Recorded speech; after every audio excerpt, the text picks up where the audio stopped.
What's going on, football fans? It's me, J.R. Clark, back again with another Pound for Pound ATL Live. Joined as always by my co-host, Jonathan Holder. Jonathan, how are you doing, sir?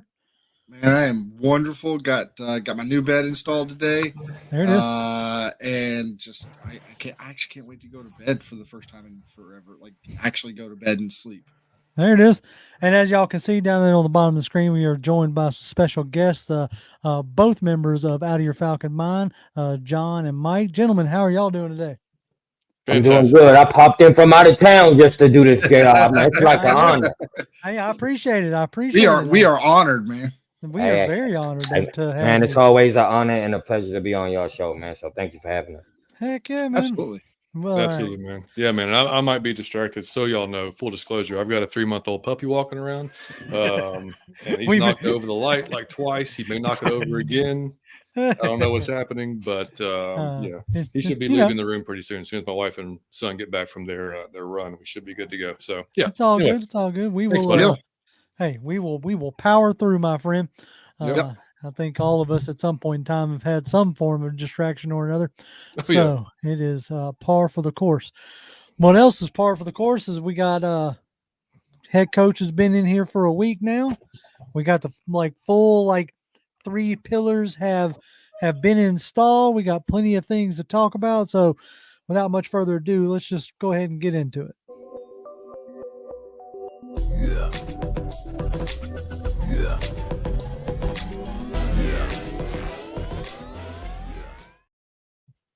It wouldn't be much of a show if we didn't have a super chat from Fred Butts, so we appreciate you, Fred. Mr. Butts. He says that he loves our new coaching staff. Finally going to get back to a high-flying offense. Lake is a secondary guru, and Arthur looks bad that a good bit was kept, but not him. That's opinion. We can get into that aspect of it. But yeah, I think the offense for a lot of people should be getting back to something that resembles a little bit more fun. Bradley Burnett, we appreciate you greatly. Bradley? He says, best in the business coming together. Hey, we got to every now and again. He must be talking about you two. Yeah, no. I sent you the meme today, man. The "we're not worthy" meme. That's that's for a reason, brother. Hey, man, if y'all have not subbed to Outta Ya Falcon Mind, y'all really ought to, because I'm joking, not joking, but that's the next big thing. Y'all have such a good mix of culture and entertainment value with knowledge and everything. I do a pretty good, me and John, we do a good job with knowledge and facts and stuff like that, but entertainment value is sometimes there. My personality is not enough to carry this show. No, right. See, man, this the difference. But here's the difference, man. Y'all are like the Patriots. Every time I come here, I feel like I'm at the Patriots thing. It's business when you come here. You're gonna have fun, but you better know yourself and it's business. So I swear, every time I think of the show, I think of the Patriots, and I think all right, it's time to focus. So always an honor and pleasure to be here, man. Rose Stockton with a $5 tip. We appreciate you. What's up, brother? He says, pound for pound out of your. He says, pound out of your mind. There you go. That'll work. I dig it. Yeah. Keith D says, P for P and Outta Ya Falcon Mind rocks. There it is. Appreciate you, Keith. Thank you, man. Same thing with Millie. Hell yeah. Everybody's Millie, let's go. Mills, my man. I mean, a lot of our audience is crossover in a sense. I've popped into y'all's chat plenty of times before and seen a lot of our regulars in there, I guess you could say, and that's good. If you are watching people, if you're watching folks like us, then you should just be watching everybody, right? Because you can't get enough of your Falcons, and you might have a problem. As Mike would say, you might be out of your Falcon mind. Yeah. Which still jealous that y'all came up with that. I'll tell you right now, the one that I am the one. If I had been JR and I came up with this channel, the one that would have really made me upset that I did not think of it first is the New Millennium Falcon podcast. Yeah, the New Millennium. Those guys do a good job as well. That's my guy. The best names, period. I never really did get a chance to do any collaboration with him, but They awesome, man. well, not with the new Millennium I've done, but Mm-hmm. there was another one. I don't know if he does it much anymore, but he had a really good name. I actually came up with it and then realized somebody had already taken it. But it was Rise Up Rundown. And Oh, that's my man on YouTube. Yeah, yeah, that's yeah. yeah. I can't remember his name. I can see his face, but I can't remember his name. He used to Dude. do a lot of real good skits and stuff like that. But Logan. Logan. Yep. Yeah. My So man Logan. I remember trip down memory lane, me and Toby sitting at the wing stop, or not stop, but the wing spot that we met up at before we formed the channel, and we were running through names and ideas, and I came up, I was like, oh man, Rise Up Rundown, and I typed it into YouTube and came up a channel. I said, well, dang it. Man, pound for pound is a staple of the thing, though, man. Yeah, you gotta know absolutely. Yeah, because everybody know what that is when you say that. right. Everybody know what that is. Willie Doc with $5. We appreciate you, Willie. He says, evening P for P and Out of Your Falcon Mind. This will be a fun stream. It should be. He says, now that all the coordinators are in place, guesses on how we'll attack free agency. That'll be some of the questions that we get into as the night goes, because now we do have the pillars in place. We do have the faces, and now we can start looking at, okay, they came from this type of scheme and this type of scheme. What is that more reliant on? What have they dealt with? To start painting the picture of where we might be going with the free agency, with the draft. I was wondering if Chris was going to pop in here, our resident Oregon fan. He said, oh, man, what a show. He said, Jimmy Lake, what did I do so wrong in a past life? Dude, I did a small video on Jimmy yesterday, and I honestly, I thought of Chris when I did it. I was like, I'll bet Chris is somewhat pissed about this, but also rational enough to know he's actually a good defensive coordinator. So, he is. Hey, look, he's not running it. Like I said, we'll get into all that. He's not running the show here. Exactly. And by all accounts, his defense was, top notch. Hucklebrings, he says, I would be remiss if I didn't shout out Toby D. Of course not. Yep. He says his new show, We Talk Falcons, is fire. Yes. If y'all haven't, y'all go check him out. Definitely go, sub to him. I know he tried to do a live stream earlier today, so y'all go check him out and say hello. And just know, for anybody who asks, for anybody who wants to know, he decided to do that on his own. We didn't ask him to, we didn't want him to, but we wish him the best and hope that everything, goes Toby D's way. Tom Brady, man, he retired, then he unretired. I think he just sold us at this point. He just he's sold all of us at this point. He's the Tom Brady of Falcons content. He is. There it is. Yeah. I mean, yeah. So shout out to Toby, man. That's right. That's right. Okay, so let's get into it. For real. A weekend. We this time last week we had pretty much just gotten the news that Raheem Morris was going to be the new head coach. So we've now had time to really digest it, break it down in a lot of different ways, look at it from a lot of different angles. Mike, how are you feeling about Raheem Morris? Oh man, I'm thinking Super Bowl, and here's why. The first thing is, man, I think he's a magnet, and it's very hard for everybody to enjoy you. I don't care if you're the nicest person, man. Mary Poppins is somebody that hate Mary Poppins, right? Yep.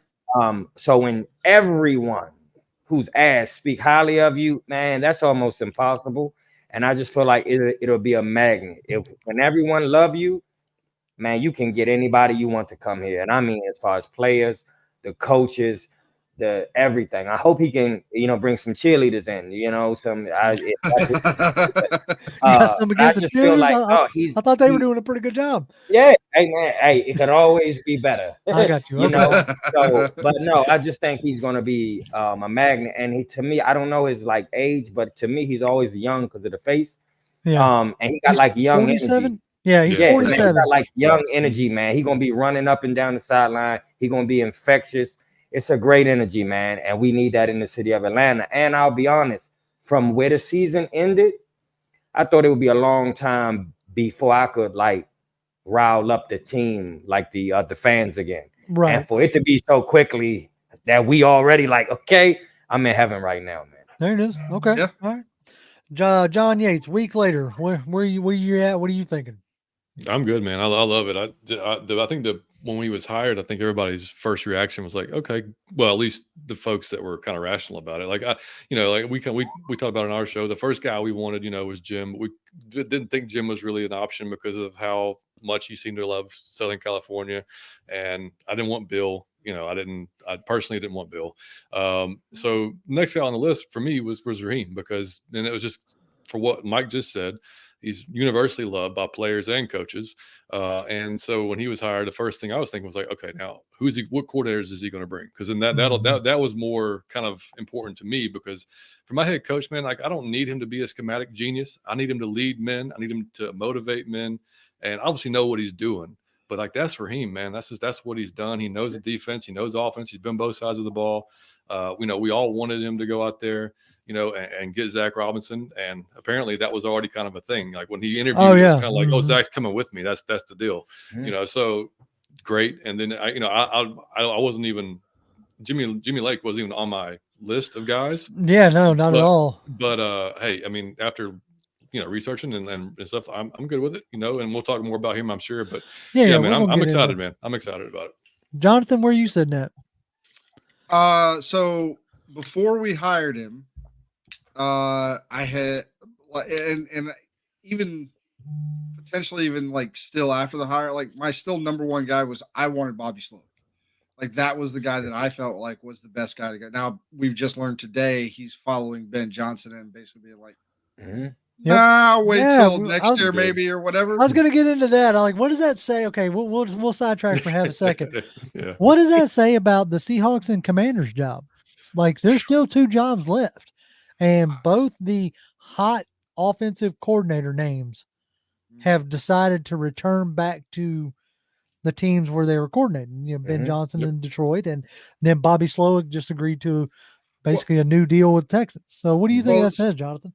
Well, so here's what I think. I think Slowick looks at his current position where he's at now, and he looks at the Commanders and Seattle. In Seattle, yeah, you've got Geno Smith, but that's not. I don't think that's going to be the long-term answer. All right. So for all intents and purposes, you can say, okay, if I go to Seattle, I don't have a long-term QB answer there. You go to Washington, yeah, they got the number 2 pick, but just like we saw this year, Bryce Young goes number 1 and has not looked like a number 1 pick. Right. We don't know if he'll ever look like the number 1 pick. He might get turned around. He's got Dave Canales now as his head coach. Maybe they can turn things around there, but you just never know when it comes to the draft. Like the most can't miss prospect could just be a complete bust. You just never know. So he looks at where he's at now and he says, I've got CJ Stroud. This guy's already been through a year. He was really coming on at the end of the year. This is much more of a proven commodity than what is out in these other 2 places. Right. So like, instead of trying to roll the dice, and that might be the case. Dr. Anonymous, because I'm not saying your name. Anyway, Dr. Anonymous says, low key, they wanted the Atlanta job. I don't know if that's the case. I don't know. Here's what I'll say. Did everybody read the Brett Jukes thing?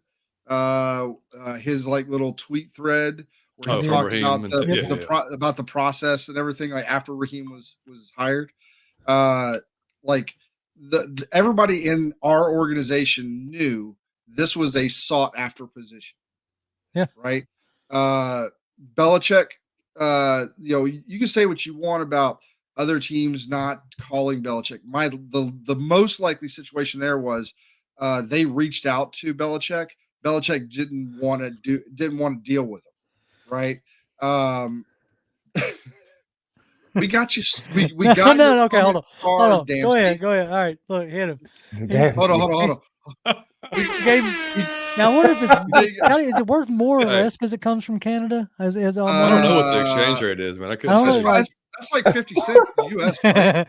But look, Damsky, I had your other comment starred. There you go. Look at that. I was gonna get to it. We were rolling through the opening salvo, the opening monologue. Damsky, my man. The most handsome guys in the Falcon sphere. He's definitely talking about you two, maybe Jonathan, not but we love you, buddy. Damsky's a trip. Anyway, nice. Sorry. But I think he looks at Washington. He looks at Seattle. He doesn't see a firm like future at QB, and he's gonna have to find one. And that's a roulette bet at best, right? So now you have CJ Stroud and Ben Johnson. On the other hand, you were one half of football away from a Super Bowl. Yeah, and you were a football game and a half. Yeah.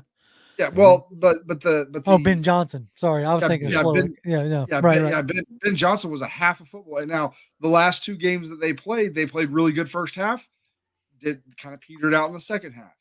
So in his mind, he's like, man, we are this close.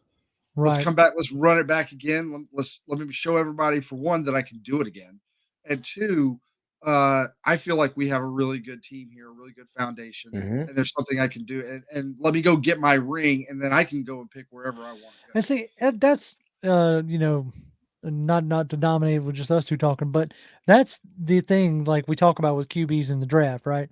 You got to get one this year because this is the last good year for QBs coming out.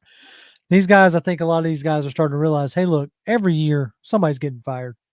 Next year it might be Brian Dable up in New York, and you might have a better market, or it might be Robert Slahy with the Jets, or Saleh with the Jets, or it could be whoever with the Raiders. Antonio Pierce might flame out in a year. I don't know, but there's going to be another job open next year. These owners are not giving. It's not like a lifelong position, so you're going to have other opportunities. I like Slowick too. Then one thing I said on our show too is the only thing that worried me a little bit was just the fact that he'd only been an OC for 1 year, and from the Falcons like management standpoint, if they go take a swing at a 1 year OC and miss, then they're going to look really bad. They're going to say man, you guys knew how important this hire was. You wouldn't have took a shot at your 1 year OC, And Ben Johnson, I liked him too, but they run such a similar offense to Arthur Smith with some very similar pieces. They're just more talented, except, maybe not the running backs, but you could debate it. But, obviously the receiving core was, the quarterback play obviously was better off. Offensive line played their, off. So, Penei Sewell and Frank Ragnow. Ragnow. So, I like Ben. I wouldn't have been upset with it at all, but, again, I can see why Raheem was the choice. Yeah. To finish out like my thoughts on like the original question of like how am I feeling? Like I like probably the 2 or 3 days before we hired him, I actually in my mind I was like I kind of want Raheem Morris, because he felt like a guy that wherever he goes, he had that real bad experience with Tampa. He's gone through and kind of worked his way back up to being a head coach guy. Probably should have been a head coach years ago, but he's worked his way back up. And I just felt like he was a guy that wherever he goes, like exactly what Mike said, he's a magnet. Guys want to play with him. Guys want to coach. And he's going to bring in a bunch of really talented individuals, and that team's going to be successful. I'll look at it as like, at the time, it's going to be maybe not on the same level, but it's going to be kind of like the Campbell hire. When Campbell was hired, everybody's like, "What are y'all doing?" Oh, it's the Lions. Oh, whatever. And it's the same. Oh, I did too. I was like, when dude come out there talking about biting kneecaps, I was like, "Oh, good job, Lions. Y'all didn't hire a meathead," And but it's kind of putting a bow on your point there. I think Jay Black has a similar to kind of what you're talking about there. He says Raheem does have experience by being on teams that have won a Super Bowl. And so hopefully he can translate that for the Falcons. And it's not just that. He's had his own experience with head coaching, which, Shanahan, McVay, when they were all in Washington together, had said that he was very open and candid about his experience in Tampa, about, you know, what they should do, you know, when they're given the chance. So like he's definitely learned. And so, I mean, obviously he's going to have to put it to work now, because something that if y'all are still a weekend, not y'all in this panel, but more y'all in the chat, if y'all are still like on the fence about this Raheem Morris hire because of his record, there's some things that I want y'all to keep in mind. If y'all didn't talk to him, JR, talk to him, please do this. If y'all didn't read that thread from, I guess he was a Tampa fan, or maybe he was a beat writer, I'm not 100% sure, but he laid out a really good thread that had a lot of good points in it. The Glazers had just bought a soccer team. Yeah, Man United. Right. And they had a lot of money tied up in that. They had just come off the Tony Dungy deal and was basically trying to go cheap for a while and trying to recoup their money. So they weren't splurging in free agency. They went with Raheem Morris because he was a cheaper option and didn't necessarily let him pick his staff. Nope. And the GM had more say in the players than what Morris had. So essentially he didn't get to pick his staff and he didn't get to pick his players.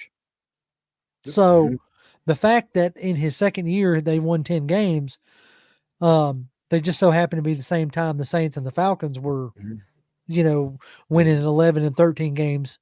So they were third in the NFC, but you know, he got out of that roster a good, you know, product for what he was given.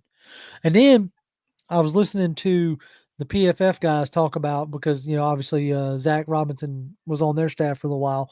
So I was listening to them talk about Zach Robinson. And before that, they started talking about Raheem, and they brought up the point that I thought was interesting. He said, never count any kind of interim games. Like, right. You know, that's not fair. Right. He said, whether it's good or bad, you just kind of have to throw it out, because, you know, there's so little control you have when you get slapped with that interim tag. So if you're looking at like just his head coaching record, and you're going, oh, this guy shouldn't be here because of this, then I think that's the wrong way to go about it. Yeah, and clip that part and it gotta go viral. Clip that part and just put it on the whole internet. Because I'm gonna tell y'all, he still did good, and you can't judge that. But it's like you're giving them sloppy joes. He still made it fancy. He put some garlic bread, some cheese on it. You know, it was sloppy joes, but it was served good. Hey, so it was a fancy sloppy joe. That's a good way to go about it. Not fair. It's not fair. And I've seen folks say, well, why didn't we hire him after the interim job? If they liked him so much, then well, y'all forget that we were dealing with a dirt cutter offense that was god awful, and like everybody wanted to go get that explosive offense. So that's what our boy Art was supposed to do. Well, you were looking around the league, like Blank and them looked around the league, said, okay, you know, we need somebody, or we want somebody out of the McVay tree or Shanahan tree. Which, guess what? Art is. Like, I don't care if y'all believe it or not, he is, you know, because of the influence of Matt LaFleur and Joe Gibbs and all those guys, you know. So, you know, they were following the trend of the rest of the NFL instead of necessarily setting their own trend, which I feel like they did this time around. All right. I want to keep pushing through some of these. And also just real quick, like, everybody brings that up now because we just hired him. Right. You go back 3 years when they fired Dan Quinn, and we get to the end of that season, there is almost nobody, no fan in Atlanta, no serious fan in Atlanta that was sitting here being like, yeah, we should hire Raheem Morris. No, everybody wanted to clean house. Right. You wanted to get that taste out of your mouth completely. Everybody wanted a clean slate. And if Arthur Blank and the Falcons had been like, hey, guess what? New head coach, Raheem Morris, everybody had been like, oh, dude, they'd been mad. Oh my God. They've been revolt, man. Yeah. Man, they'd have been like, all right. Anyway, pushing on through. Here's some of the comments that I have starred, just so y'all don't think y'all got a tip to get your comments read. Y'all put in a lot of good comments, and I can't always get to them. Anyway, dude, I'm glad it's you tonight, not me. Millie Mill says the move is draft a QB and build with him. If we can't get Daniels, then I'm all for Bo Nix. That's interesting that you went for Bo Nix. I am just very iffy on Penix. The injuries scare me. The injuries do scare me. Outside of what I'm going to call the top three right now here at the end of January, the top three being Caleb Williams, Drake May, and Jaden Daniels. Who draft-wise, Mike? Who is your QB? Who's the one? I'm going Matt Ryan. I don't care who the QB. I'm saying you let Matty compete for that job. You let Matty compete for that job.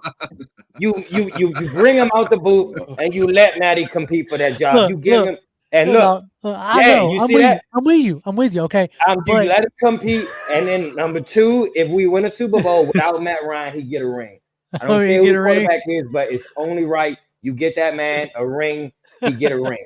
Okay. So that's all I'm saying. And I'm joking, but I would like tell him, Mike. I'm being honest, Jaden Daniels, but I'll be honest. I would love to see him compete for the job. I know no one will agree with me. He probably washed up. He's been sitting home for a year playing PlayStation. But I believe Matt Ryan could take us. If we had him this year, I believe we would have went to the playoffs. If it washed up or not, if we had Matt Ryan this year and he wasn't turning that ball over, we would be in the playoffs and we would have been in the NFC Championship with Matt Ryan. So you let him compete for that job. You let that GOAT compete. You let him compete. All right, Yates. Who's outside of the big three? Who is your QB that you're like, okay, I wouldn't mind this. It wouldn't be bad. Yeah, I like Penix. I mean, like I said, the injuries is kind of iffy, but I mean, so if they check out, right? Right. And I've said on our show, the only thing that worries me is who's guarding his blind side and Caleb McGarry. Like, he's just, we know he's a good run blocker, but man, his pass blocking is still a lot to be desired with it. And with a guy who's injury prone, you don't want him getting smashed. So I mean, like that worries me a little bit, but he's a natural thrower, man. Like, I know he didn't have a good national championship game, but I've watched a lot more games than just that. And you can't just say, okay, well, that game he sucked and he's not a good quarterback. Like, for any position, you can't do that. But no, I mean, he's a natural thrower. I mean, very smart kid. I like it a lot. I'd past that, man. I wouldn't hate Bo Nix. I'm intrigued by like even, and Steven said it in our show too, homeboy from South Carolina. Oh, Rattler. Rattler. Yeah, just because he's a good arm. Decision making worries me some, but good arm. But this would be like a later round type of guy. Clearly, we're not going to take him. No. This is like third, fourth round type of thing. Yeah. Joe Milton probably's got the best arm in the whole freaking. Oh, dude, draft. Joe Milton can stand outside the stadium and hit the end zone. But yeah, I mean, there's some guys that intrigue me. I mean, I like Mike said, I'd rather take a shot, and if we have a chance to go up and get Jaden or something like that, Jonathan. Yates pretty much stole my thunder there. Like, I don't know. my number one guy. I'll just say this. I know you said outside the top, but my number one, I'm going with Mike. It's Jaden Daniels. Yeah. That's like right now, into January. That's the one I want. Yes, that is the guy that I want. Right. If we can't get him, which we probably won't, but if we can't get him, then I like Penix. I think of the rest of the pack, I think he is the guy that, again, assuming the injury stuff isn't a big deal for most of the rest of his career and stuff like that. I think he's the guy that has the highest ceiling. I think he's the guy that works best for the kind of offense that we're likely going to see, which is much more drop back passer friendly. If it's going to look similar to what we see out of like the LA Rams and the 49ers, and stuff, if it's more along those lines, then he can move around if need be. But he's a guy that if he's allowed to sit back in that pocket, the accuracy is unworldly with this guy. Oh, so his deep ball accuracy is beyond deep ball accuracy, everything. So he's a guy that I would probably take a chance on, especially if I could get him in the second round. Maybe try to get back up to the end of the first if you feel like you have to get him there. Then I'd be okay with that. But at 8, no. I'm not taking Penix at 8. I'm not taking anybody but the top 3 at 8. Yeah. And so, but I also mirror what Yates said, which is the other guy that kind of intrigues me as kind of a dark horse guy is Spencer Rattler. I think that guy, I've seen him make some throws. I'm just like, what? He makes some unreal throws. If you can clean up his decision-making process, which right, well, exactly. And the good thing is that again, assuming that we see something similar, I think the type of system we're going to run will probably will hopefully be seeing a lot more guys come, schemed open and stuff like that to give your guys some easier throws. You don't have to worry as much on the decision making because it's like that guy's obviously open. Let me throw it to him. That kind of situation. But you never know. But he's a guy that intrigues me out of all the rest. Like Bo Nix, whatever. I don't know. Bo Nix, JJ McCarthy. He could be good. Who knows? Bo Nix intrigues me. JJ McCarthy seems like a more talented Ritter. So kind of hard pass there, maybe. But we still got a ways to go on the process. All right, let's keep pushing through some of these. Hucklebuck says, let Raheem and Terry cook. Let them cook. I agree. Get out the kitchen. Everybody. That's it. Let's see. Bradley says Raheem seems to be a whole team, a lot like Tomlin. I've made that comparison, as far as like a leader of men and widely respected. I feel like he really could be our Tomlin. That's kind of a, that's the vibe I got, Y'all see what Jalen Ramsey said? Oh, well. Oh, yeah. He's like, there could be guys trying to break rules to get. Oh yeah, right. Yeah, he talked about. He's like, I'm not trying to say. I'm not trying to start. Right. But right. I'm saying, hey, there's plenty of players that want to play for him. Absolutely. Ron on Twitter says, "Will the Falcons get any primetime games this year?" I bet you the Steelers game will be a primetime game. If we start off hot, I think, I swear to God, if they put up points against us, Now, for anybody who missed it, the Steelers' new offensive coordinator is Arthur Smith. So there's a lot of jokes about George Pickens and him are going to be boxing on the sidelines. Oh yeah. And one thing I will remind you folks, like when he wants to feature a playmaker, he can feature a playmaker. Like I know y'all don't want to hear it, but it's the truth. You had 3 rookies 3 years in a row breaking records. I see a lot of people on the timeline like, good luck, Steelers. And I'm like, this guy he's a good coach. Did it work out here? No. Nope, sure did. Okay. But is he a good coach that his players really like and want to play really hard for? Absolutely. He absolutely is. Whatever you want to talk about the production on the field. Okay. Didn't work out. Didn't work out. Right. But exactly. But at the end of the day, this guy is a good coach. He's a good OC, especially if he can focus on just the offensive side of the ball, and he doesn't have to worry about anything else now. Like, I have no doubts that if they can figure out what's going on in the quarterback position, then I think that, like, do I think they're going to be the best offense in the league? No. Could it happen? Sure. But I think they're going to be just fine offensively. It's just like your ex. Like, you can't wish him well. Well, no, of course not. I want him to lose, right? Look. They could be the best person ever. Every time I watch a Cowboys game and the Cowboys start giving up a big lead, I'm like, I've seen that before. Well, that's John. That's John. Every opportunity I got, I'm going to take it. John H. says, good coaches look for opportunities to succeed, not fail. The 2 remaining jobs have issues.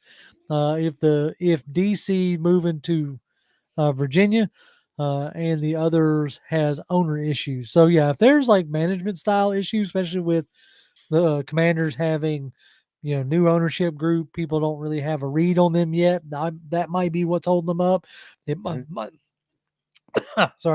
might be like too many Chiefs, not enough Indians type situation with voices in the room. So who knows?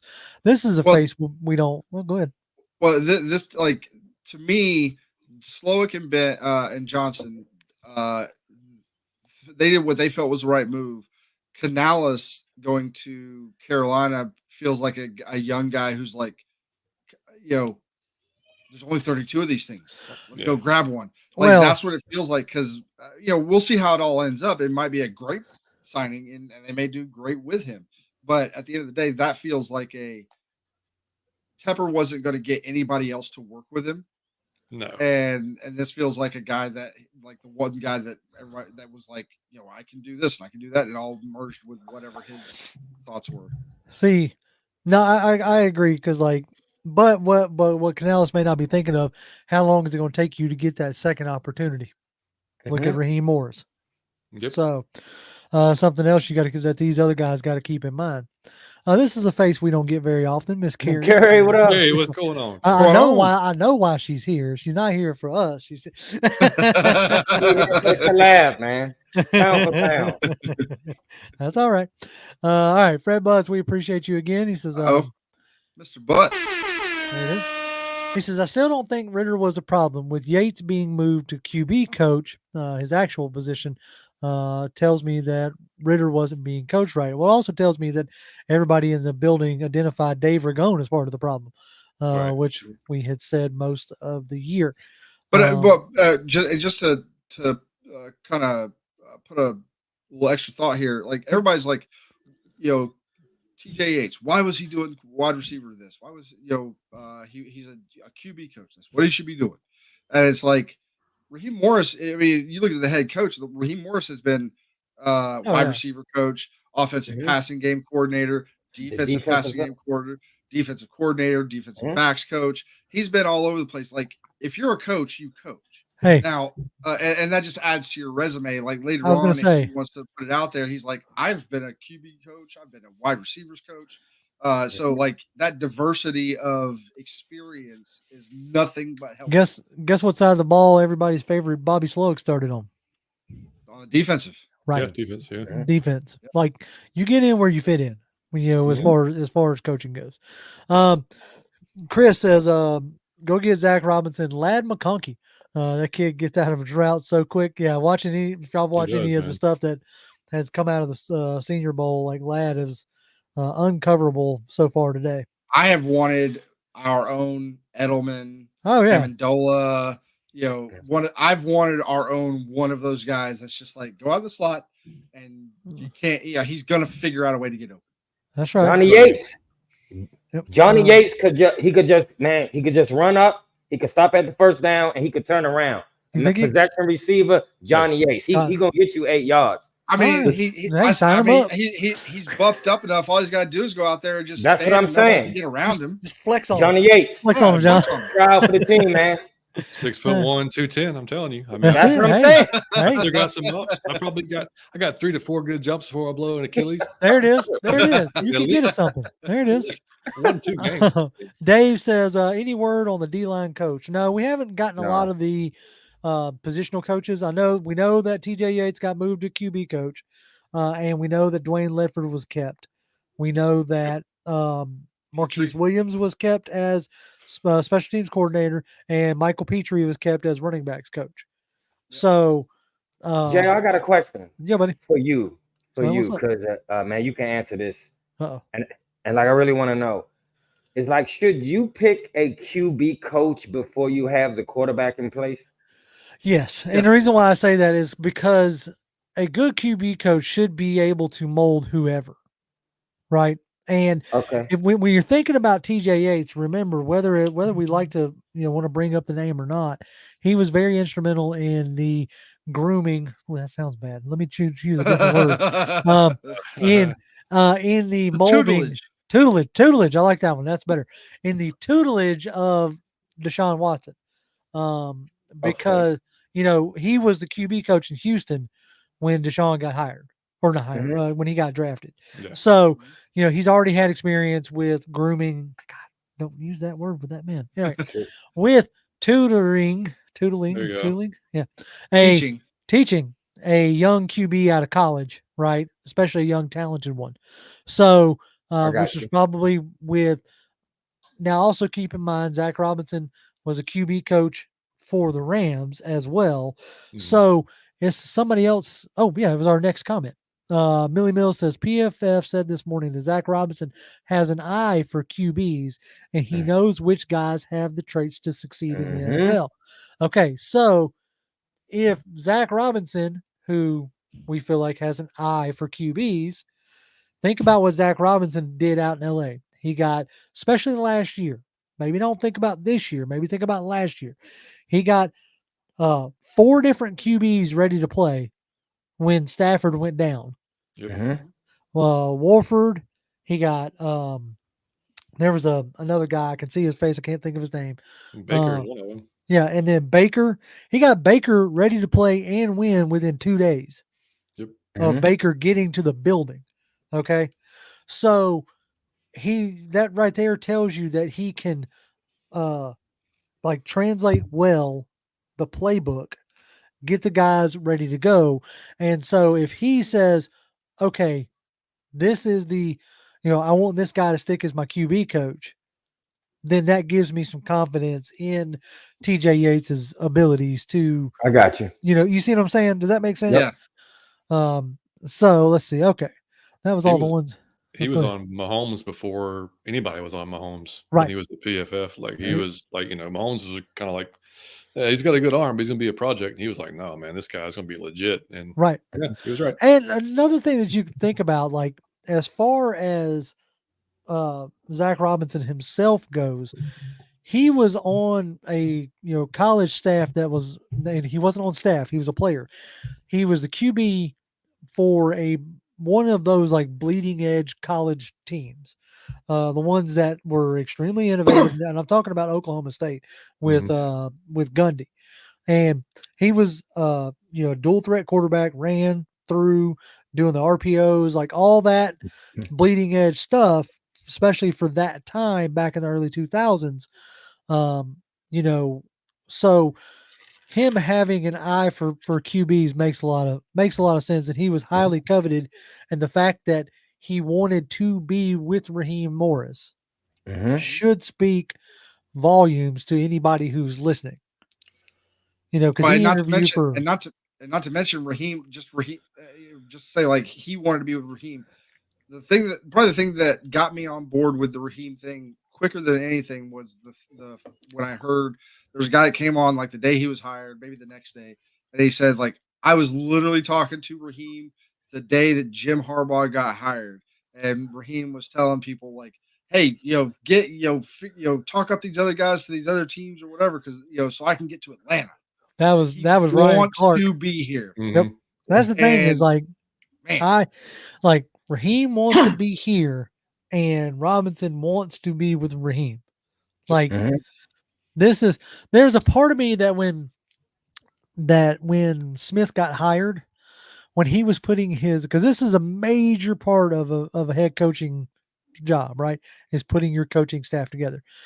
There were guys that, he never coached with Dave Ragone. Like there was no real crossover with, there was only a few guys that actually had a little bit of crossover with Arthur. And part of me wonders if that's where it started to go wrong, right?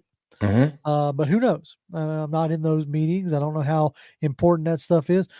But we were just talking about Zach Robinson, but I want to kind of like shift over to Jimmy Lakes for just a minute, because when we were talking about like connections, and John, I know you put out a video, or y'all put out a video, so you know this already. But there's a deep tie between Jimmy Lakes and Raheem Morris. They coached together. Like Raheem Morris was Jimmy Lake's boss back in Tampa. Yep. So he was a DB coach there, wasn't he? Right. Raheem was the DB coach, and Jimmy Lake was a position coach, or like he was an assistant, or was he like quality control? Yeah, he was like a DB's assistant coach. Okay. And then when Raheem gets up to head coach, he was his DB's coach. Gotcha. Right. So then Lakes goes to college, literally Boise, and then works his way up from Boise to Washington, works his way up from DB's coach to DC to head coach. So obviously the dude's got it as far as like. So Mike, did you see the video of the incident that got him kind of fired at Washington? No. I did. Okay. I did. John, what were your thoughts on that? I don't think it's that big a deal. I didn't either. I watched the video and I was like, is this what we're like? No, dude. I mean, like, it's like TV. I didn't. I guess. I mean, like, it was just like, like he was just, like, just pushing his own player back, like to like get like it just. I mean, because he put his hands on him. I mean, like, come on, man. I mean, like, what are we doing? I mean, right. I know we're in a different age, but I mean, good Lord. I mean, I wouldn't like he smacked him in the face and cussed at him and whatever. I mean, he was just like, dude, what was the name of that? There was a college football coach years and years ago. And I can't remember his name to save my life. As soon as I hear it, I'll know it. But he literally grabbed one of his guys' face masks and then was like, bam. Oh, I don't remember that one. I thought you were going to talk about the one that locked a dude in the closet. And I thought that was Mike Leach that did that. No, that was Mike Bobby Knight. That was Mike Leach. Rest in peace, buddy. One of a kind. Yeah, I don't know, but I watched a couple breakdowns on YouTube of some guys breaking down Jimmy Lake when he got the head coaching job, and one of the things I thought was like, after watching it and taking what Raheem did out in LA, it definitely seems like, okay, yeah. I want to get to that here. Sorry. I got a train of thought there. I was hoping Chris was going to pop back in because I know he's out there in that area. So I figured he would have more information on it. Anyway, so they were breaking down his defense and they were talking about how, he ran a lot of like cover 3, but it was a lot of like, it was cover 3, but it was an aggressive cover 3. Yep. Where the corners were rerouting guys, like jamming guys at the line of scrimmage before, bailing out to their deep thirds. And so I thought that was interesting. And he had some interesting alignments as far as the, defensive line went, getting guys in space to get to the quarterback. So I'll be interested to see how much of what Raheem learned out in LA, because I think at times Raheem gets tabbed as a cover 2 guy or a Tampa 2 guy because of his time. He's done so much more. He's right. I mean, he's when he got there, I mean, he had Wade Phillips 3-4 setup going on, which he used, he adapted to it, and then like that's what's really good about him. And I mean, when Bobby Wagner left and Leonard Floyd left, and Ashawn Robinson left, he had to they converted more to a 4-3, even though y'all talk about it too, just like we do. 3-4-4-3 is not that big a deal anymore. Yeah, I mean they're in nickel all the time anyway. Right, it's ambiguous as far as that goes. But he was able to use that 4-3 as well because it fit the scheme better, and he was much more aggressive in that defense, even with the 3-4. Like he would kind of like Nielsen, he would bring guys on pressures from everywhere. So that's going to be, I mean, that should fit just perfectly here, I mean, with our guys, and then we're obviously going to add to the room, with hopefully an edge rusher and even more. So yeah. Let me say this too, man. It's like those 3 people fit perfectly together as puzzle pieces. And the only thing I can even like reference it is if you ever seen the show, Smitty got a show with like Berto and Chris. That's the only thing I can even think of that's like that to me, where like it's like a triangle, but they all like fall perfectly together because everyone is skilled at what they do specifically. Right. And they're all creative. And here's the only difference is they already know each other. So it's going to be even more seamless than you could imagine. And I just think it's going to be a dope thing to see because what you will see, I think that we had a critique, man, this is boring. It's like paint drying. You won't see that this year. Right. It won't be boring. I don't know what it will be, but I could tell you what it won't be. It will not be boring because you got 3 people coming together who want to work with each other, who couldn't wait to work with each other, and who all wanted to be in Atlanta. And that come out. If you love what you do, if you love where you work, it come out. Yeah. And when you want the job, when you like, I want that job. It's not, I just want to see who hired me. I just want a job. I just want a job. If I want that job, and if I know who I'm bringing. I know who I'm bringing. If you get when you already that excited, then the players that excited. I guarantee you some players right now, like I want to go over there. Oh, yeah. I don't care. I want to go there. And when you that, it's going to transcend. It's going to transition to the field. You will have fun Atlanta Falcon football. There's something to be excited about. I know that y'all don't. The regular fan probably don't know who these names are. But if you watch JR, you watch John, or you watch John. Man, they go over who these dudes are, and when you watch the videos, you can get excited. You can get excited. So if you don't know who it is, just watch one of the videos, and you'll be as excited as I am. We're going to the Super Bowl. Chris, our buddy Chris, said there was about 6 incidents of him being physical with players, like reports or whatever. So, but hey, he's now he took a year away from football in 2022. This is Jimmy Lake, and maybe he went to some anger management or something. Yeah, maybe it was, so, and maybe, say, look, some folks dealing with kids, like that's, sometimes you look at it different than dealing with grown men. Yeah. And I know it sounds a weird, like, distinction between 19 and 20-year-olds to 25-year-olds, but sometimes if you can just view it different in your head, you got a different responsibility. And some guys are brought up differently too. So he might have been coached that way, and he didn't have any problem with it. So you never know. It's Carrie said she wanted to let us to know that there was nothing against me and Jonathan. She said she is subscribed. I just need to turn notifications on. That's how I know I get it. Hey, she doesn't have her notifications. It is all good. No, I just felt like picking on her. That's all. Anyway, so oh yeah, the thought, like Bradley brings up a good point. He's like Colin Cowherd came out and criticized Blank, said that he was panicked with his hire. Like what had him panicked?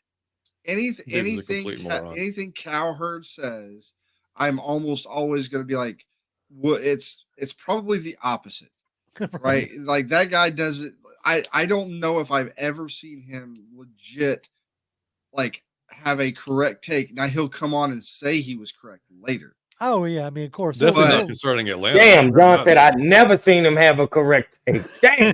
Not in our city. That's city. Right. Especially. Oh yeah. Yeah. And look, I'll say this: it was a lot of options. We got the best tandem you could have asked for. It's the best two. If you talking about a head coach and a coordinator, you got the best two you could have asked for the skill set of the team we have. So it should be no criticizing that, and we don't criticize off the blank. The part that gets me is like trying to claim that it was a panicked move. Like it was, to me, would sound more panicked if you were the last one standing. Yeah, and you just grabbed the guy. You interviewed Bill twice. Right, you interviewed Bill twice. Yeah. You interviewed, like you had it set up for Harbaugh to come in again, even though I think everybody pretty much knew that it was Chargers or bust for Harbaugh. But like, no, I think especially if you read that Jukes thread, everybody was just blown away by what he had to say. Like the plan that he laid out, whether you agree or disagree, and it wasn't just the Rich McKay part, because whether you want to realize it or not, like McKay got moved, right? But to bring in Belichick, the amount of organizational structure that would have to change, ultimately at the end of the day, was what Blank wasn't comfortable with. I don't blame him. Well, and the desperation move there is taking Belichick. Look, if you take Belichick and it ends up in the next 2 or 3 years we're winning a Super Bowl, was it worth it? Absolutely. But at the end of the day, like the desperation move there would have been like, okay, this particular organizational structure that we currently have, which yes, you do move McKay over to do Atlanta United stuff, but I'm going to guess that fundamentally how the organization works is still going to kind of be the same, right? You bring in Blank or you bring in Belichick, and you have to overhaul that entire process that you believe in, that you've set up because you believe this is the best way to run it. but I am so desperate for a win. I'm going to let this guy come in, bulldoze all of it, and put in whatever he feels is the right way to go in. That's the desperation move. Yep. That's not a guy who's that's the desperation move. Yep. Dude, they just said at that press conference last week or whatever it was 2 weeks ago, and then almost bragging about their setup, about how other teams are kind of like about other teams may code our structure. Like if you're going to sit there and brag about how and I don't. You can say what you want about innovative your structure is. Right? And I don't know what they think that other teams are looking at the Falcons going, man, like they got it together. Look at all the success they're having. We're going to do that. But I mean, like if you're going to sit there and really, really brag about it, and then just throw it away because Bill walks in the door and says, "I want to control everything," then I mean, how much did you really believe in it? Like, yeah, that's it. Fred Butts again with the whap at button too many times. That's me, Fred. I'm with you, man. Out of your Falcon mind, buddy. He says we're winning the Super. Yes, you do. Yes, you do. Every year. He does. Every year. Hey, look, man, that's good. We gotta have fans like that. We got to. Gotta be optimistic, man. That's right. Dr. Anonymous says, teamwork makes the dream work. One of my high school coaches. That's it. Like you got to enjoy like who you're working with, especially in this type of a business. If not, you'll have a Bears situation where you're carrying off Buddy Ryan and Ditka. Yeah, right. That's so weird. Like, yeah. I can't remember where I heard this from. But I heard somebody say this is like there's a kind of a thing going around the league, like when they talk to the various executives, is one of the things that they that they would like to have in their organization is like they want it to be a fun place to be. Like, at the end of the day, these owners are like, I just spent billions of dollars to buy and now fund this team. I want to have fun with it. I want to have a blast when I go in to do whatever. And from my understanding is you bring in a Bill Belichick, that's very militarized. That's like, it sucks all the fun out. Now, is that maybe a better way to go about it to have the kind of success that they had?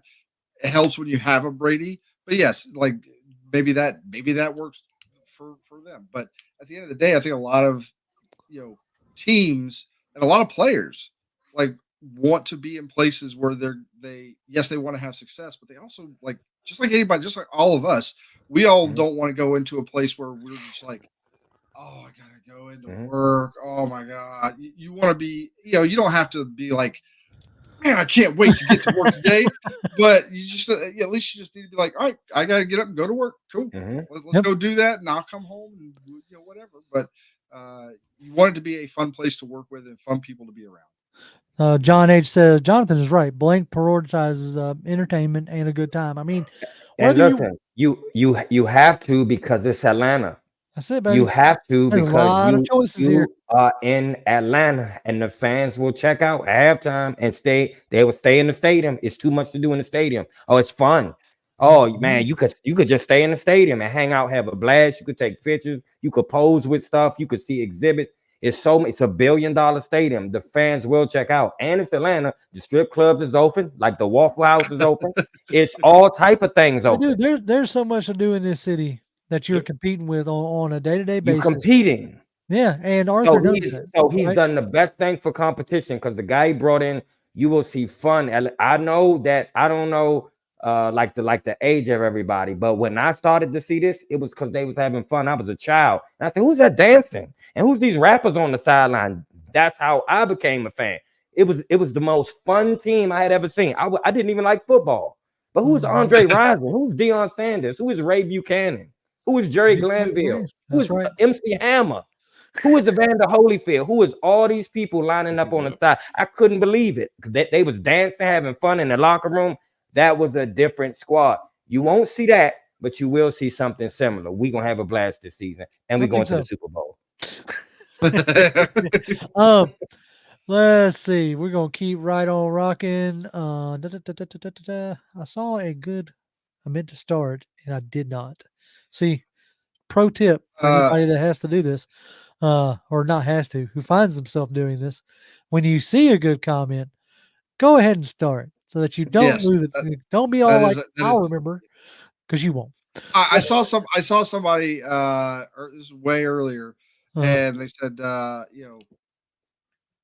like looking back on it, could it be that that Julio, it wasn't necessarily for Quinn, but maybe Julio really wanted Raheem to be the coach.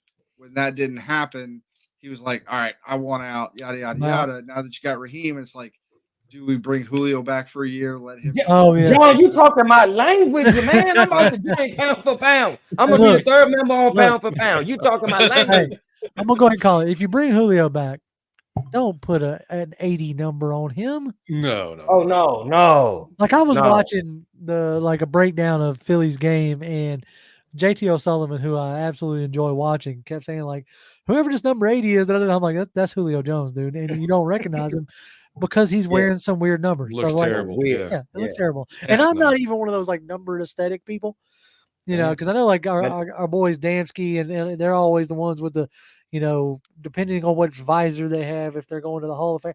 I'm not that guy, but Julio Jones in 80s didn't look right at all. No. Bradley Burnett says hiring Bill would have been the opposite of Raheem. Facts. He would make 100%. players not want to come here. Yeah. Let's be honest. But right. That's it. Like that was a part. Like, shoot, I ain't kidding you. And not like there was a part of me that was like, if we hire Belichick, there's a real good chance. There was a real good chance. Like I don't know how much I would have done this because like. I had to come, like me and Jonathan, y'all do the same thing. You have to come on week in, week out, because we enjoy talking about our team. We enjoy breaking it all down. But at a certain point, like I get to a point where I feel like I'm defending the team against the chat room. It's like I'm the team representative, even though I'm not. But could you imagine doing that with Belichick every week? Dude, I thought about it too, man. Like the press conferences would be just god awful and just I mean, worth the heart. Dude, we would have been on to New Orleans every week. On to New Orleans. On to New Orleans. It's just been so bad. Yeah. But at least, but I'll say, like, look, at the end of the day, whether it's Bill Belichick, Raheem Morris, Bobby Slowick, Ben Johnson, it don't matter who it is. You win, and it's going to be fun.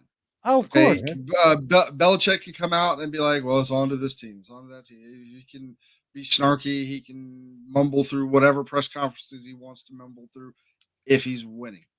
All right. Doesn't matter. Same thing with Raheem. He can be the happy-go-lucky, like super high energy guy, all this other stuff. Now that plays better whether you're winning or losing. I grant you that. But at the end of the day, like people are going to get sick of that too if the losing continues. Oh, of course. Like they're just going to be like, why aren't you serious enough? Right. Look, if we were winning, and I'll put just like, if we were winning, and you still had Arthur Smith with his dry humor and whatever going on, wouldn't nobody cared? Wouldn't no one cared? Nobody has said nothing. Y'all saw how quick Belichick's stick ran out when you started losing. How many seasons was it? Mm-hmm. You start losing and people don't care, right? Now, to Big says, oh, hell no, don't bring back no Julio Jones. Come on, man. Don't do that, buddy. Don't do that. It's a living legend. Hey, man, people, especially around here, don't forget when you start dragging the fan base show.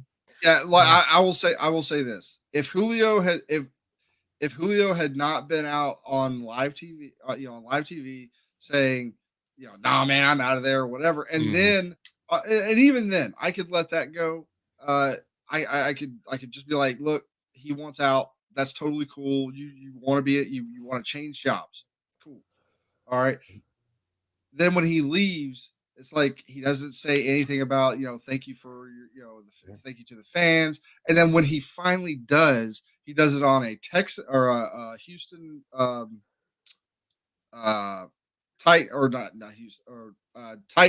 Tennessee Titans letterhead that was obviously not done by him. No, it was done by a PR guy or something like that. Yep. And it was like he just didn't care.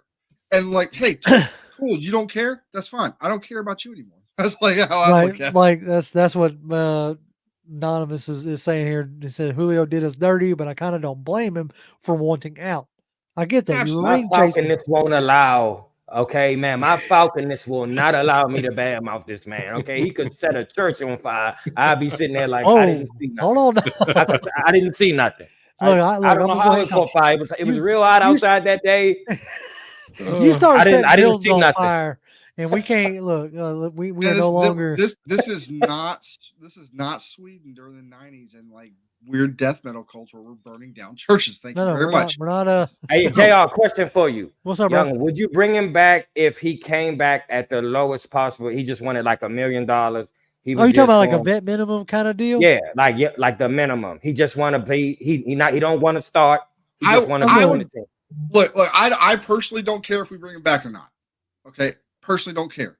But if we do, I would be totally fine with him coming in for the simple fact that I would like to get his knowledge passed on to the younger Great point. guys. That's really the only thing I care. Only Miss says, I love Julio so much. I don't care if you punch my grandma in the face. Damn.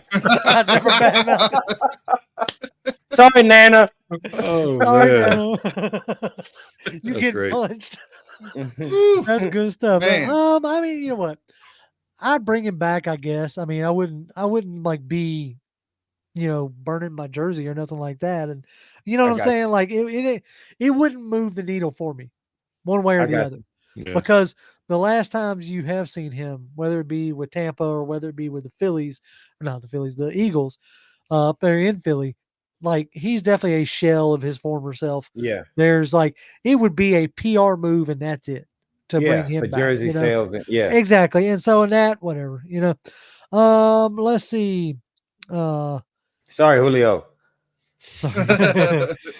Jay Black says, Julio can kiss a puffer fish as far as Come on, man. He said kiss a puffer. Remember him in his prime. Remember what he did in his prime. Oh, yeah, it was awesome. Hey, he says, I'm only bringing Julio back. He's like top 5 of all time, hands down. Yeah. He says, Millie says he's only going to bring him back to retire. Yeah. And I'm with that. Like, I'd bring him back for like, ring on or kind of hang him in the rafters type deal. Yeah. Bradley's got a question for the panel. He says, let's say Caleb, Drake, and Jaden are all gone. Well, I think we did that one earlier. Who are you most excited about? Why'd you start that, Jonathan? No, I started because it doesn't say QB.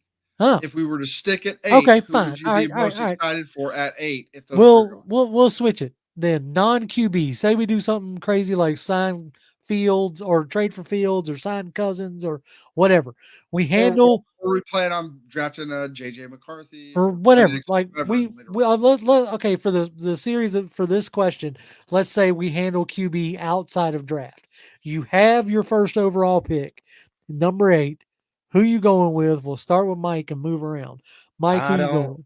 I don't. You don't watch college, so I can't name a player. But how about this? But I'm going defensive end. That's what I was going to say. If we got a position, I'm going defensive end. Okay, defensive end. All right, Yates, what you got? Is trading back an option? Or are we going to be at 8? No, we're sticking at 8 for the purpose of this question, we're sticking at 8. For the purposes of this question, we're sticking at 8. Yeah. All right. Yeah, I'd go a Jared Verse, Dallas Turner type of guy. I mean, for sure. Yeah, right. That's what position is that, John? That's D end. That's D end. Yeah, he's edge rusher. John, what you got? I mean, I like definitely on the Dallas Turner, Jared Verse train. Like either one of those guys, and I haven't really dived in a ton to a lot of the draft stuff yet, so I don't know all the names, but like I would still love to. I know we got a couple of guys, but they are a little bit older. But I would love to get a really, really good, potential like top 10 type guy, D tackle. But I can't. If it's between that or Dallas Turner, Jared Verse at 8, I don't know if I could. We haven't had an alpha edge in so long. Yeah, I was going to say, like for me, it's an alpha edge, whether it's Dallas Turner or Latu out of UCLA, or another good one. If depending, I don't know what like cut type deal is or anything like that, but if the best overall tackle sitting there, take him. Wasn't Latu coached by Jimmy Lake at Washington? Yes. No. Latu before he transferred. Well, did he start in Washington? Yeah. I know Jimmy Lake coach Joe Tryon, who's in Buffalo, who's in with the Bucks, but I didn't know where Latu transferred from. He transferred from. I'm pretty sure it was Washington. Yeah, I think maybe it was. If that's the case, then yeah, never know. Never know. That could be That could be interesting. But yeah, like a pass rusher, or give me the best tackle, because Jake Matthews is getting long in the tooth. Yeah, and Caleb McGarry, even though we just paid him, hasn't necessarily, like as we talked about before, great run blocker, not so great pass blocker. Like, I don't know what you do with Caleb McGarry. Maybe you just cut him. Maybe you try to trade him. I don't know, but I think what you probably do in this particular year, because I don't hear some of the big name O tackles like we've seen, like we had last year and a couple of years ago. I'm not hearing a lot of those names pop up, but in this scenario, Jake Matthews is still there. Yeah. Like, yes, he's long in the tooth, but he's still a consistent. Oh yeah. Left tackle. It's not a draft to replace him, but yeah. Right. But he's still there. You just paid Caleb McGarry, and while yes, he's not the pinnacle of right tackle pass blocking, he has gotten better. All right, and so you continue developing him with Ledford, and if you feel like you need to bring in somebody, then I think you take a tackle in like the second, third round, something like that, somebody to put into the development program and let Ledford work on him for a year, 2 years, whatever, and then figure it out from there. That's what I think is there. So Millie brings up an interesting point. He says, what if Malik Neighbors out of LSU is there? Surprisingly, he's considered like one of the top like wide receivers. He's up in there with Oduze and Harrison. Like, do you think if the fourth year in a row, that'd be crazy? I can't do it. I can't do it in a row. You can find look at Green Bay's receivers. That's right. I mean, like they are all third. Look at Puka Nacua guys. We got food in the house. We got you can food in the house. There's a better chance of you finding a solid receiver later on than getting an alpha edge later on. I mean, I agree. Yeah. So yeah, I mean, I love Neighbors, and I love what's his name I love the dude from Washington who probably Oduze as well, and Duze, yeah. But I just couldn't do it again. And we need receivers. I think I'm with you. Oh crap! I missed this one a minute ago. Sorry about that, Fred. I think he was talking about Julio. He said, "Come on, Fred." He said he put his. I know it better not be a Matt Ryan jersey in that trash, buddy. No. You dig that out the trash. You drive to the landfill and you get that if you did that. Matt Ryan didn't disrespect the fan base on his way out either. He got a whole thing in the newspaper. It was the reverse.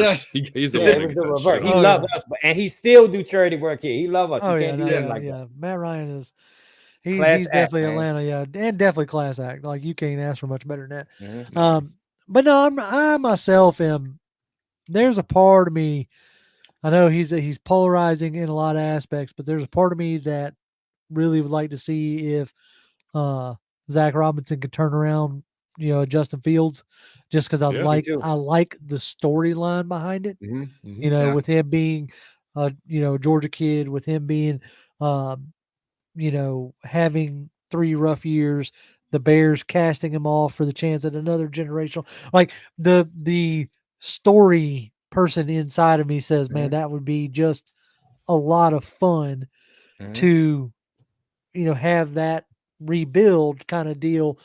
But the question, then becomes like, if you're Raheem Morris and like whatever you do at quarterback is you're tying your tenure basically to that.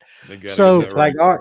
Yeah, exactly. Like at the end of the day, that's what did in art. I don't care what you want to, however you want to. It was the inconsistency of QB play and the fact that he was the one that brought in Mariota, Ritter, and Heineke, and it never looked like consistent, right?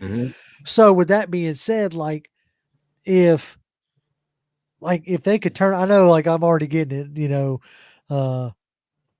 John H says no to Fields, and I'm like, yeah, right. And then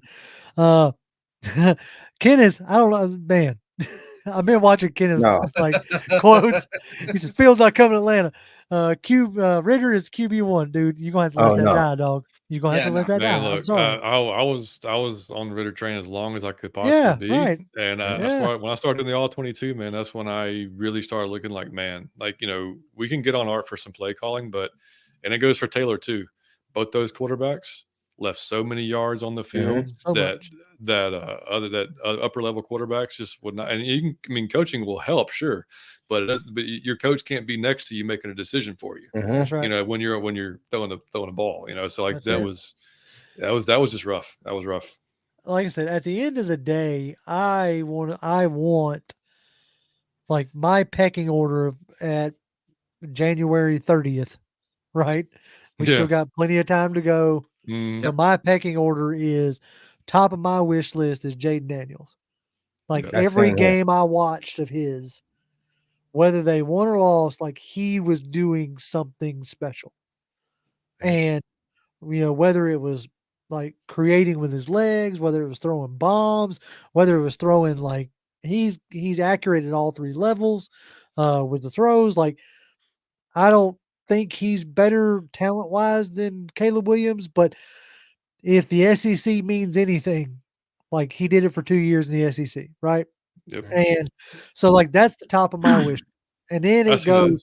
I just need to take him out to eat with me and get him a few more pounds on him. We can look. We got protein shakes. I got a pot of spaghetti. We can get this man some pounds, right? That's all we need. It's about 10, 15 extra pounds. Yep. That's right. I got my wife's chili. I'll donate whatever. We can do this. I mean, I know Mike, you can probably get us some brownies, can't you? I could get some brownies, special brownies. You know what I'm saying? Right.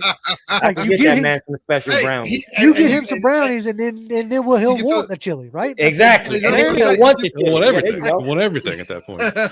Just keep him away from. So like, I got then he turns into what was that guy's? I got a special one for you, Joe. I got a special one for you. If you got to go pick a quarterback from like the 90s or the 80s that would come in on our team, from the 90s or the 80s, strictly the 90s or the 80s, who could come in on this particular team with this particular coach, with this particular coordinator, and be successful, who you picking from the 80s or the 90s, and only the 80s or 90s? Who you bringing along? Does it have to be a Falcons quarterback? Or No. All right, what you got, Jonathan? Quarterback, anybody. From 80s or 90s. John Elway. Oh, that's my second favorite quarterback. I love it. I was thinking Steve Young. That's who I said. That's what John said. Steve Young. I was thinking Steve Young. John said Steve Young. Yeah, underrated. Steve Young. Tony Wright said he'd take Dan Marino. Which I'll do that too. Yeah, you can't miss with Dan. John said Warren Moon. I go Warren Moon too. Yeah, Warren Moon. Cunningham. Damn right. Ooh, Randall Cunningham. I didn't even think about that. One right there. That's a good question. I forgot about Randall. John H said Warren Moon. Warren Moon. Yeah, dude, that would be a lot of fun. You now, if we want to go with Falcons quarterbacks from the 80s or 90s, I'd go with Bartkowski. Bartkowski? Oh, that's nice. Yeah. Yeah. Why you say Steve Young though? Because he can run. Why you say like right? It's the mobility. I think mobility is a huge trait in like I always put it like this. It is I want a QB who can run but doesn't have to run. Yeah. Okay. I want a QB that if crap goes sideways and the Red Sea parts, like he's gone for 30 or 40 or 50 or whatever. Or a guy who can, get out of a tackle, scramble to the left, keep his eyes downfield and chuck the ball, right? Because I always find there's a difference between a mobile quarterback and a quarterback who can run, right? Mobile quarterbacks to me are the ones who, like, as soon as read one isn't there, they're trying to run. For sure. Yeah. No. I need you to be a QB first. And then after that, if things go sideways, if you ain't got nowhere to go with the ball, like basically what I'm getting at is a Mahomes, Aaron Rodgers, Steve Young, I want a guy that looks to scramble in order to throw to get to a better chance to throw the ball down the field. Yep. Yeah. That's what I'm looking for. I like Elway because he was a big guy. He was super strong. hard to take down. And in that 2-minute drill, John. Oh, yeah. John was going to score the 7. How about this? A lot of people are throwing like Prime Vic out there, and I would say, that's 2000s. Right. They were saying they're breaking the rules. Yeah. You're going to give me Prime Vic. Give me Prime Vic with post-prison Vic's work ethic. There you go. Can we combine those two? Yep. Yes. Because Prime Vic was living off of God-given talent, which got him really far. Yeah.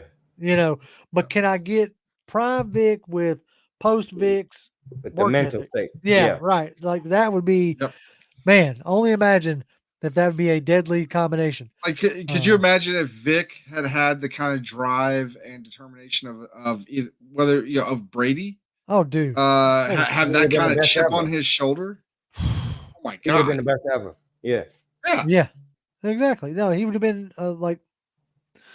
would have been amazing. All right.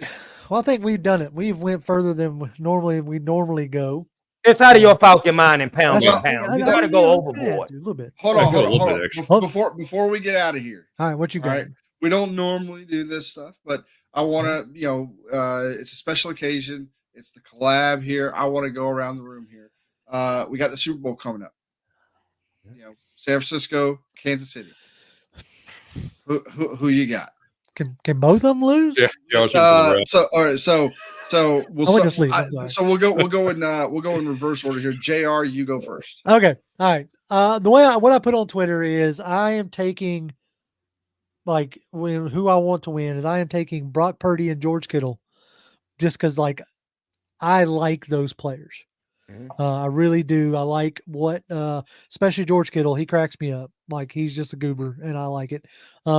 He's hilarious. Yeah, and I like I chuckle at the fact that there's something rejuvenation-wise or regenerative out in California as far as Christian McCaffrey is concerned. Because as soon as he got out to California, just about all his ailments went away. And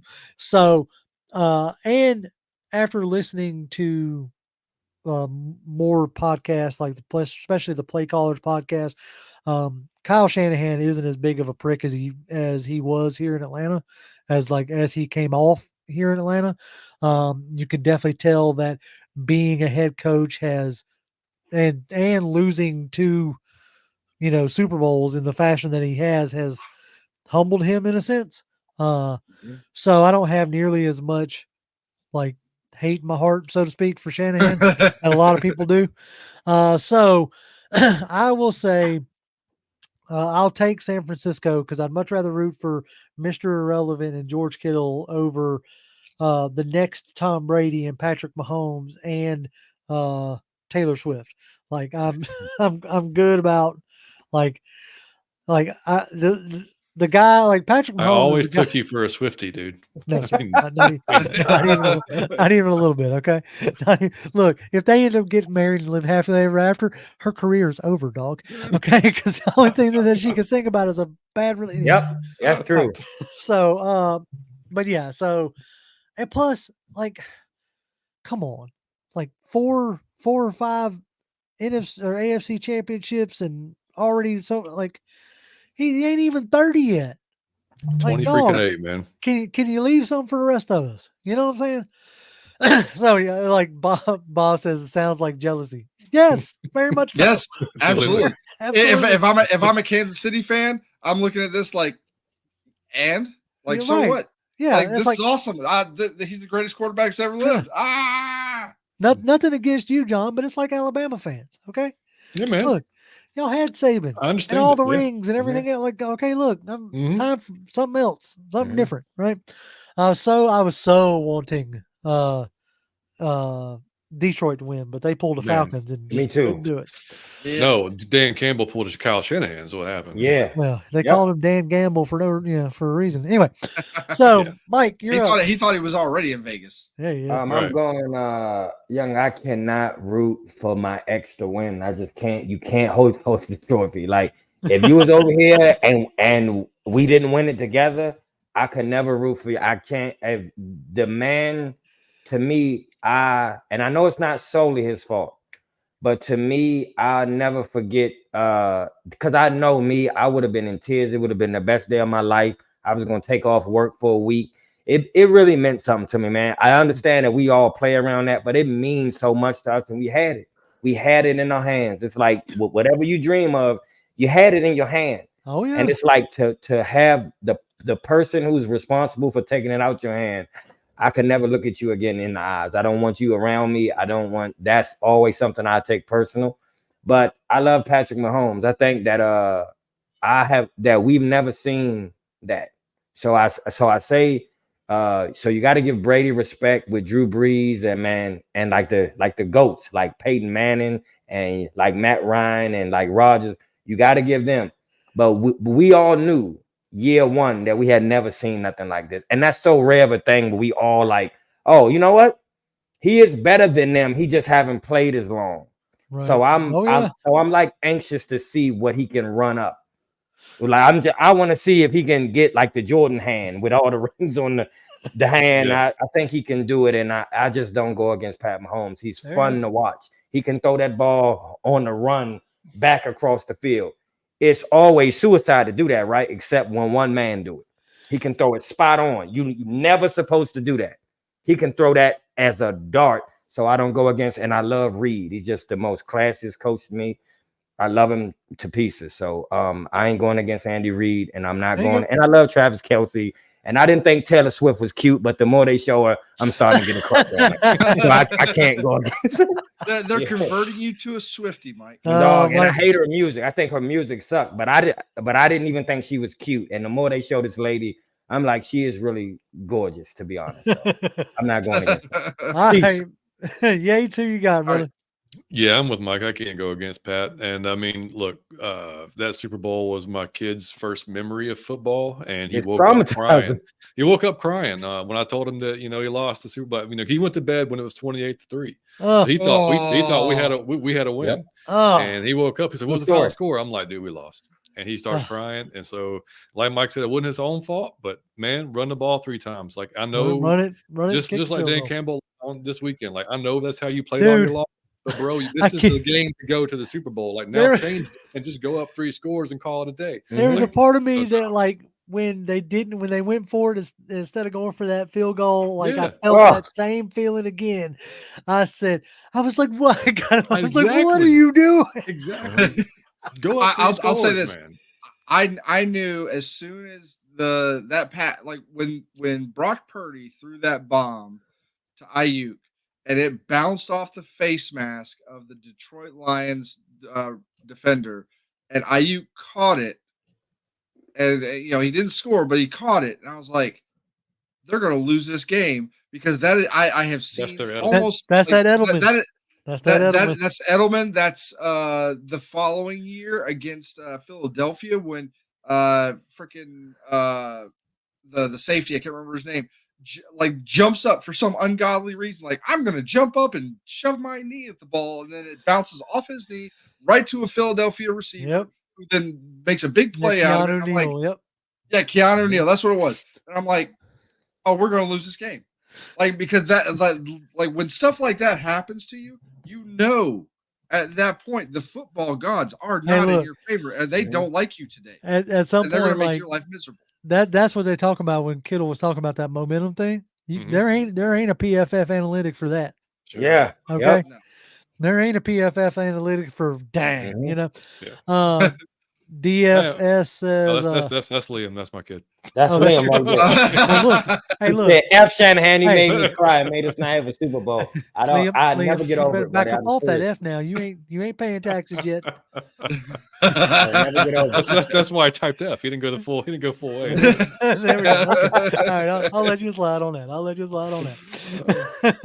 All right, folks. We appreciate y'all greatly. Hold on. Let me. You gonna let me give my?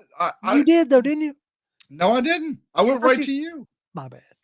I'm sorry. Oh yeah, he did. He went right to you. You forgive me? Yeah, just trying to sweep me off the show and everything for an hour and a half. Write me off. I see how it is. Look, I have on the other side of this wall is a wife who wants to go lay up in that bed, right? Oh, okay. And because it's 8:30. Yeah, JR. Man, not in that way. It's like she's tired, yo. She's a teacher. She's done. Yeah, I know, but I need that a perfect chance there to throw in some music. Oh, well. Anyway, exactly. Hey, John, what you got, bro? I appreciate Mahomes. I appreciate Andy Reid. Mahomes has done some things that I've never seen a quarterback do. I appreciate the talent. I appreciate the talent of Brady. I appreciate the talent of Montana. I appreciate the talent of Steve Young. Of all these guys. Uh-huh. It's boring to see Mahomes in the Super Bowl again. I don't want to see him. Like, I wanted the Ravens to win, not necessarily because I'm a Ravens fan or that I particularly like Lamar. I don't hate Lamar. I think he's fine. But like, I wanted them to win because I didn't want to see the Chiefs in the Super Bowl again. Like, so here and now we got San Francisco. I really want exactly what JR said. I want Brock Purdy to win. I want Mr. Irrelevant to win a Super Bowl.